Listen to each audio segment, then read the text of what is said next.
চানডুবি গুৱাহাটীৰ পৰা প্ৰায় 64 কিলোমিটাৰ আঁতৰত এই আটকধুনীয়া চানডুবি বিল বা চানডুবি লেক অৱস্থিত, য'লৈ আপুনি কোনো এটা দেওবাৰে যাব পাৰে সেউজীয়াৰ মাজেৰে।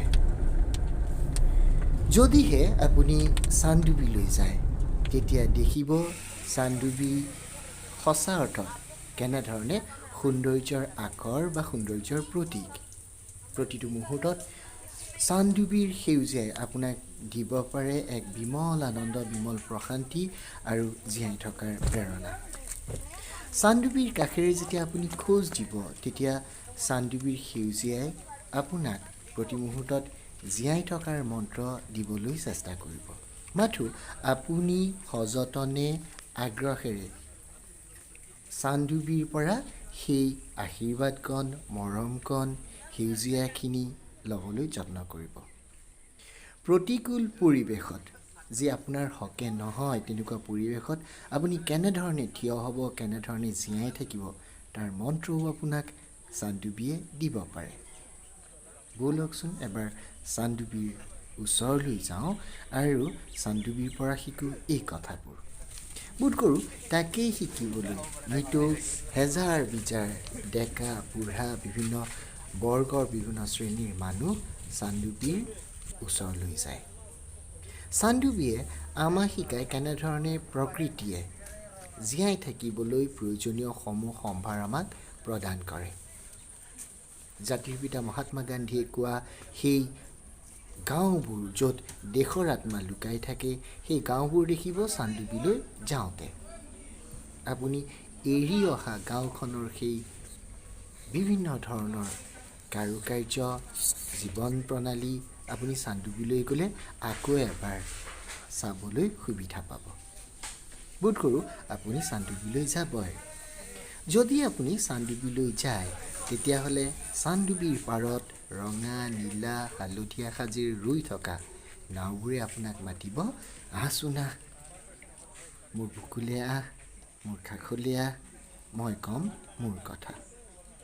নাওবোৰে চানডুবিৰ বুকুলৈ আপোনাক কঢ়িয়াই নিব আৰু চানডুবিয়ে আপোনাক ক'ব কেনেধৰণে চানডুবিৰ জন্ম হৈছিল।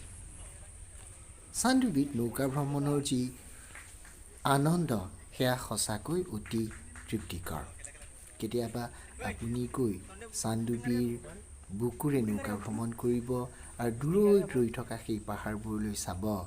পাহাৰে আপোনাক বহু যুগৰ সাধু কথা ক'ব।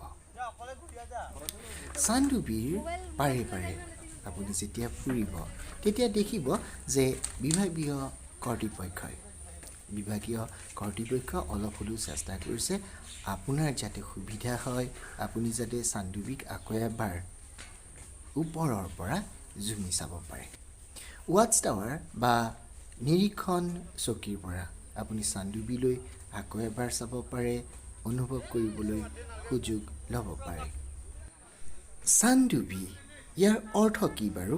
চানডুবিৰ জন্ম কেতিয়া হৈছিল, এই বিষয়ে আমি জানিবলৈ চেষ্টা কৰিছিলোঁ। 25 years কমপ্লিট কৰিলে আজি, আৰু কেনেবাকৈ হ'লেও আমি সৌভাগ্যৱান যে এই মুহূৰ্তত আপোনালোকক পালোঁ, মানে চানডুবিৰ জন্মদিনৰ দিনা।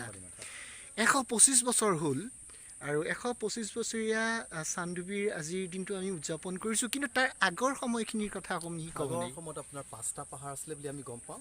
5টা পাহাৰ, সেয়া হ'ল চানডুবি। চানডুবি হৈ গ'ল ন-উবলেই ডুবি।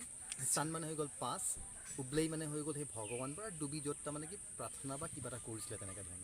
সেইবোৰ যেতিয়া 1897 যিটো ভূমিকম্প হৈছিলে, 8.3 যিটো মেগনিটিউডত আপোনাৰ যিটো ভূমিকম্প হৈছিলে, আফটাৰ শ্বক্সবোৰ, যিটো ভূমিকম্পৰ আফটাৰ শ্বক্সবোৰ 8 মাহ 7 মাহলৈকে অনুভৱ কৰিব পাৰিছোঁ গোটেই মানে ভাৰতত বা ভাৰতৰ কিছুমান বেলেগ বাৰ্মালৈকে গৈছে আফটাৰ শ্বক্সবোৰ। চ' সেই তেনেকাত ইমান ডাঙৰ জেগা, তাৰমানে পাহাৰবোৰ ডাঙৰ ডাঙৰ আছিলে, সেইবোৰক গাৰোজবোৰে পূজা কৰিছিল, আমাৰ লোকেল স্থানীয় মানুহখিনি পূজা কৰিছিল। চ' সেইটো হৈ গ'ল একজেক্টলি 12 জুন 11:06 হৈছিল। আজি হৈ গ'ল একজেক্টলি আমি পাৰ কৰিছোঁ বাৰ্থডেটোৰ দিনত। আমি ভৰি দিছে আপোনালোকক, আমাৰ ভাগ্য যে আপোনালোকক লগ পালোঁ। আপোনালোকে বেনাৰত চাব পাৰে। এই শব্দটো আমাৰ জীৱনত যে মই ব্যৱহাৰ কৰিব পাৰিছোঁ, এটা মোৰ ভাল পোৱা বস্তুত যে মই ব্যৱহাৰ কৰিব পাৰিছোঁ বা আমি ব্যৱহাৰ কৰিব পাৰিছোঁ, সেইটো আমাৰ মানে ভাগ্য। সেইটো হৈ গ'ল কোৱাস্কি চেণ্টেনিয়েল। চেণ্টেনাৰীটো আমি কৰিছোঁ গল্ডেন জুবলি আমি এইটো কৰিছোঁ, কিন্তু কোৱাস্কি চেণ্টিয়ানিয়েলটো আমি কৰিব পৰা নাই। হয়। চানডুবি ৱেটলেণ্ড ইমান কি বস্তু হয়, চানডুবি ৱেটলেণ্ড কি বস্তু হয়? প্ৰথম কথা হ'ল চানডুবি কি হয়? আমি এমেজনৰ নামটো জানো, এমেজনক সবই চিনি পায়, কিন্তু চানডুবি কোনো চিনি নাপায়। চানডুবি কি আমি গ্ল'বেলি কি আমি অক্সিজেন ছাপ্লাই নকৰোঁ গোটেই বিশ্ব? আমি ফ্ৰেছ ৱাটাৰ আমি একো দিব নোৱাৰোঁ ইয়াৰ পৰা। ইয়াত ফুড চেইন আমি কিমান ধুনীয়াকৈ দি আছোঁ ইয়াৰ পৰা। চ' আমি সেইখিনি ফ'কাছত আনিব বিচাৰি আছোঁ, আৰু আমি as a government tourist guide আজি ইয়াত অকল আমি চানডুবিৰ বুলি নহয়, আমি গোটেই অসম বুলিও নহয়, আমাৰ গোটেই লোকেশ্যন, আমাৰ গোটেই ভাৰত বা গোটেই বিশ্বতো আমি এটা লোকেশ্যন বনাব চেষ্টা কৰি আছোঁ। আৰু আমাৰ অৰ্গেনাইজেশ্যনৰ নামটো আমি এটা থ'ব লাগিব, কিবা অৰেকল থৈছোঁ, অৰেকল।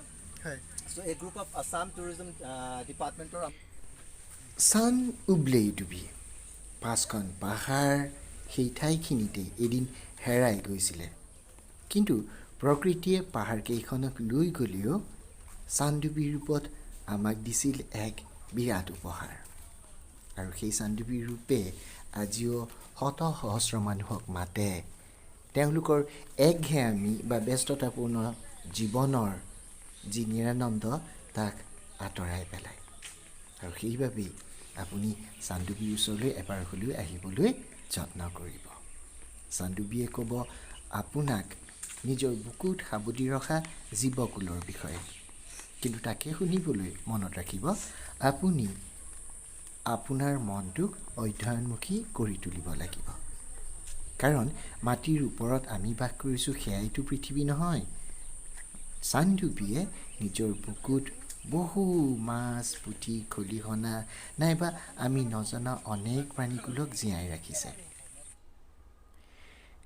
চানডুবিৰ পৰা উভতি অহাৰ সময়ত মই জানো আপোনাৰ মনত চানডুবিৰ ৰূপবোৰ স্নেপশ্বটৰ দৰে জিলিকি থাকিব। উভতি অহাৰ সময়ত আপুনি চানডুবিৰ ৰূপক, চানডুবিক আকৌ মনত পেলাব। উভতি অহাৰ সময়ত সেউজীয়াই পুনৰ আপোনাক সাবটি ধৰিব আৰু মনত পেলাই দিব, আহিছিলি নহয় উভতিলি, আকৌ আহিবি দেই, মোৰ নাম সেউজীয়া, মই চানডুবি, সেউজীয়া চানডুবি, আহিবি দেই। বোধ কৰোঁ আপুনি চানডুবিলৈ আকৌ এবাৰ যাব।